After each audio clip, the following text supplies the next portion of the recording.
আমার দোকানটা তো চালাইতে পারি না, অসুস্থের কারণে পারি না। দোকানে মালমাত্রা নাই, কিন্তু আমার বাড়িটার যদি কোনো ব্যবস্থা হইতো, আমার বাড়িখানটা হইলে শাশুড়িটা হাত বেটিটা গেলে খায়া না খায়া হইলে আমি দিন রাত বাড়িখান হইলে আমি শাশুড়ি হাত বেটি গেলে শুইতে থাকতাম। এত বৃষ্টি ঝড়ে মেঘে আর কষ্টে থাকতে ভালো লাগে না। ছেলেটা কাঁদছে, পলাথিনটা ঢেকে রাখতে হয়। ছেলেটাকে মেঘ বৃষ্টি হলে দু শাশুড়ি বউ ছেলেটাকে কাপড় দিয়ে ঢেকে বসে থাকে আর কাঁদে, চোখের দিন পার হয়।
ছেলেটা তো মারা গেল।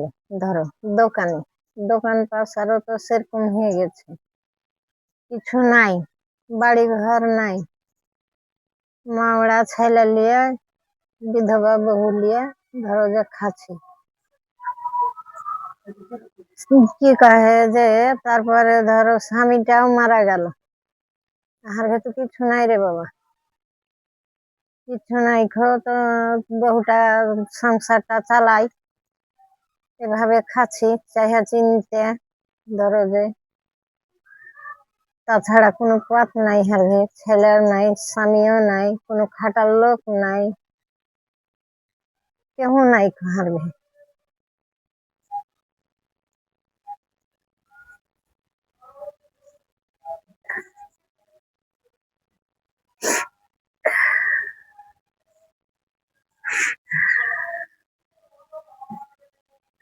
আমার নাম মাসুমা তানজিলা বেগম। আমার স্বামী কারেন্ট দুর্ঘটনায় দোকানে মারা যায়।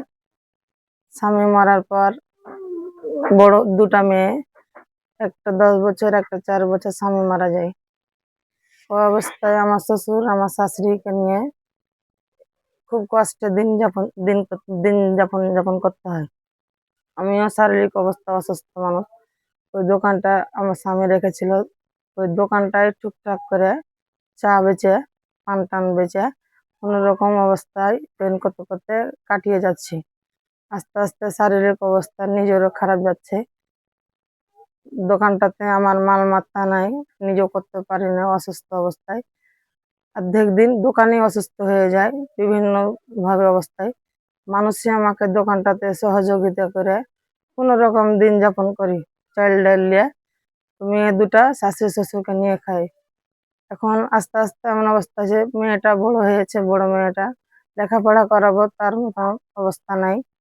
মেয়েটা নাবালক অবস্থায় মেয়েটার বিয়ে দিয়ে দিয়েছি, খালি খাওয়ার পোষণ ধারণ করতে। মানে এক এক করে দুই মেয়ে কিভাবে শ্বশুর শাশুড়িকে নিয়ে আমি কিভাবে জীবন যাপন করব। ইদানিং আমার শ্বশুরও মারা যায়। আমার বাড়ির ছাতা মাথা মানে বলতে কেউ নেই। শাশুড়িটাও অসুস্থ, বয়স্ক মহিলা, তিনিও কষ্ট দিন যায়, ওষুধ পানি ভালো মন্দ মেয়েকে নিয়ে চালাইতে হয়। মেয়েটার বিয়ে দিয়েছি, তাও জিনিসপাতিও দিতে পারিনি। বাড়ি ঘর বলতে আমার থাকার স্থানটা নাই। বৃষ্টি হলে মেঘ হলে সেই বৃষ্টিতে ভিজে মেঘে আমাকে থাকতে হয়। ছেলে মেয়ে হলে অসুস্থ অবস্থা দিন কাটাতে হয়, আমার থাকার মতন অবস্থা এখন না। শারীরিক অবস্থা নিজেরও দিন দিন খারাপ হয়ে যাচ্ছে। এই অবস্থায় দিন কাটাতে কাটাতে আমি আর ভাইবা করতে না, আমার শাশুড়ি আমার ওষুধ ছেলের মেয়েটার ভরণ পোষণ সংসারটা আমি কিভাবে চালাবো? মানুষদের কাছে হাত পাততে পারছি না, না টাকা ধার চাইতে পারছি মানুষের কাছে। নিজেকে লজ্জা লাগছে, এ বয়সে এ অবস্থায় আমি মানুষের কাছে হাত পাতবো কিভাবে, যে কি করব? এইভাবে দিন কাটছে আমার। দিন করতে করতে কষ্টে আমার বুক ফেটে যাচ্ছে, আমি আর সংসার চালাতে পারছি না এভাবে।